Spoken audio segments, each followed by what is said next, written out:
My dream first date. I mean, this could go so many ways, but I've got one in mind. Bear with me, okay? It all starts with a Tinder match.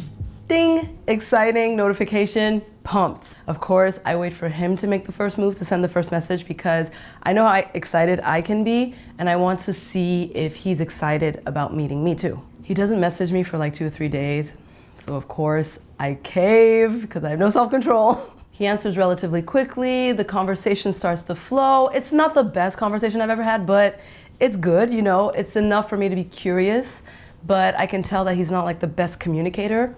And I keep telling myself, maybe it's digitally, maybe in person our energies will click. You know, there's some people who are just not really good at texting. So I keep telling myself that, maybe he'll be better in person, because optimist, hopeless romantic. Of course, I'm also waiting for him to ask me out, to make that first move at least. But he's taking his sweet time, and I'm getting impatient because I want to meet him before I get invested in online communication. Because if we meet and there's like no vibe, why would I talk to you? Like, why would I text you, you know? I finally kind of hint at the fact that the upcoming weekend I'm going to be free. He finally takes the bait and he asks me out for drinks. Not the most creative, but you know, it's a first encounter. I get it. At this point, it's clear that there are so many red flags, but I'm a person who doesn't like to judge a book by its cover. I want to give people a chance and especially read their energy. And he's got some really nice pictures, so I am thoroughly intrigued. Okay, so Friday night comes, I get all dressed up, I'm looking good, feeling myself, feeling myself. I go to the bar early because I value punctuality, and the wait begins. 7 p.m. comes around when we were supposed to meet. No show, okay. 7:15, still waiting. 7:30, I send a text message, where you at, what's going on? 7:58 comes around and now you're like, am I at the right place? Did I get the location wrong? But he's not answering, did I get the date wrong? Questions, doubts. By 8:15, no, you're disrespectful. At this point, I'm calling it a night, that's it, I'm done, I'm leaving. I got pajamas, food, and Netflix waiting for me at home. I can just have a fantastic Friday night by myself. As I'm walking to the metro, I'm texting my bestie and I'm telling her what happened, he was a no-show, etc. She sends me a voice note and she's telling me that she's at this event and it's poppin', and she met some people that work in the industry I'm interested in entertainment, and she thinks that there are people that I really should meet. She's telling me, come over, don't go home, come to the party instead. She sends me the location. I'm like, it's a bit far from where I am. I'd have to take a metro and a bus and walk. Even though it's nice and warm outside, still, you know, it's a journey that I'm not willing to make at this point, especially after the recent disappointment. She's like, girl, take an Uber. I'll pay for half of the trip. Just come. You'll have a great time, I promise. I always try to take public transportation as much as possible just because economical.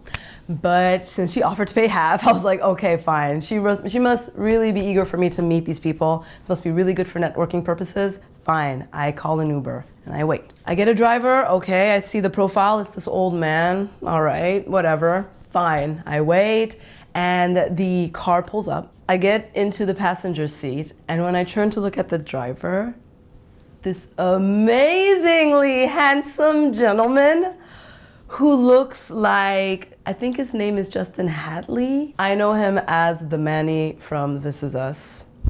He's the driver, and he gives me this huge smile. And you can tell in his smile that he's kind of like, oh, I didn't expect you to look like you.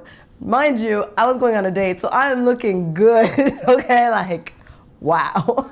My first thought is, did he steal this car? Like, that's not the profile. And he explains that it's his dad's car and Uber account. His car is in the shop. I don't know. I don't have a car, so I don't know car lingo, but I would say it's in the shop. So he's borrowing it. It's Montreal, so of course there's construction everywhere, and it's Friday night, so we are often stuck in traffic. So the conversation starts to flow, and it is flowing so naturally, so well. We're so connected. There's like so many commonalities and a lot of laughter, and he gets my jokes, I get his. It's just so easy and interesting, and we come from maybe not similar backgrounds, but broadly similar. And he's so charismatic, he's so accomplished, he's so caring, family man. You can tell he's just wonderful. So of course I ask him, how is a guy like you Ubering on a Friday night? He tells me that he has plans with his friends later on, and he had kind of this dead time, if you will, and he had the option between sitting on his couch and meeting people, making some money that would actually pay for his evening out, right? Smart man, smart, go getter, I like it, you know? So I tell him about my evening, about my date that could have been my Tinder surprise, like Kinder surprise. Get it? Play on words? Yeah. And he is outraged. He is taking this so personally. However, he does tell me that based on the way I described the guy in our interactions, that it was kind of inevitable, kind of obvious that he was a total loser. Sure.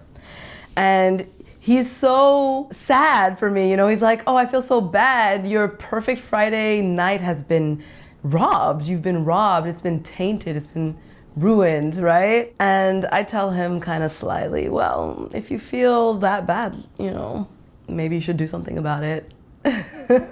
We're in traffic, right? So he's eye contact. And he looks at me and he kind of half smiles.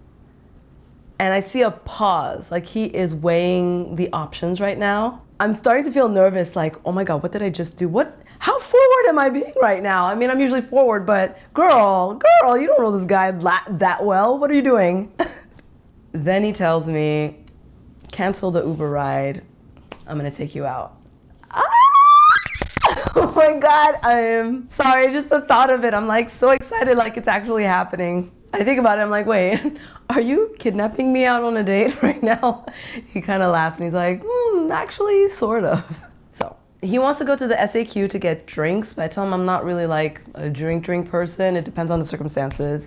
That right now, actually, I would really go for some like sparkling cider or something.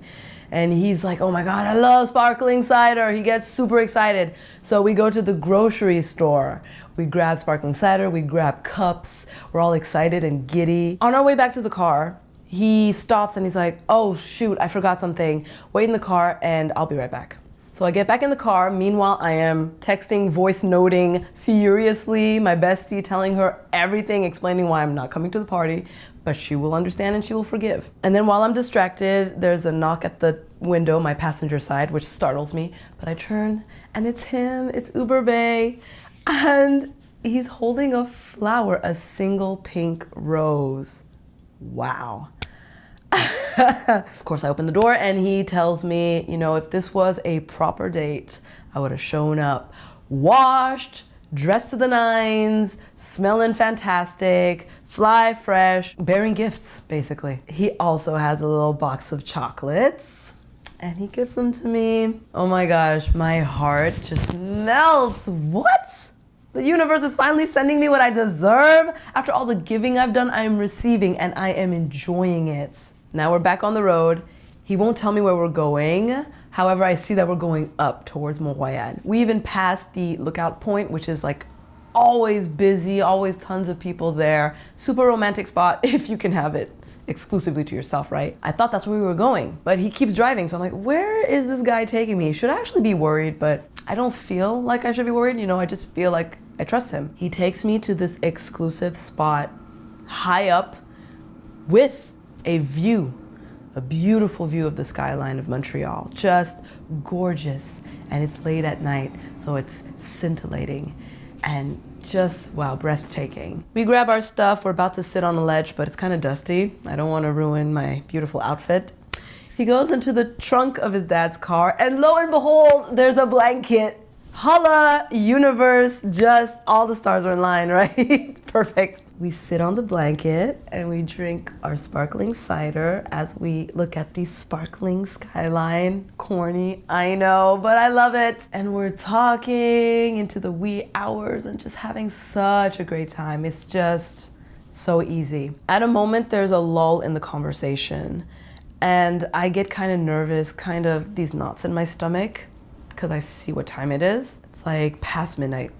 And I ask him if he isn't going to get ready and go join his friends, you know. And he says in this kind of cocky, confident, but super sexy way, oh yeah, no, I texted them a long time ago to cancel my plans tonight. I told them something much more important came up. Then he looks at me and he says, someone more important. Whew. So you know what happens now. Hello, cue for leaning in, and we have our first kiss. Wow. The first kiss is very important, and it's perfect. It's perfect. We're like in sync. The speed, the tenderness, the passion, it's matching.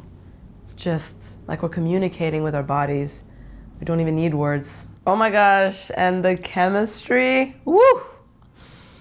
At this point, I've developed self-control, so I keep things PG-13, you know? Even though my body is telling me, hey. But he kisses me like he cares, you know? Like he holds my face and he caresses my lips with a thumb and he stops to stare into my eyes. Is this too much for you? Getting uncomfortable. Around 2, 3 a.m., we both feel a bit tired. So he offers to drive me home, free of charge this time. At the foot of my house, we exchange phone numbers, Facebook, social media, you know, information. As I'm leaving, he says that he will get in touch with me today, that he'll contact me later. He wishes me a good night. He gives me a good night kiss. And that concludes my dream first date. Really, as I'm telling you this, it feels like it really happened.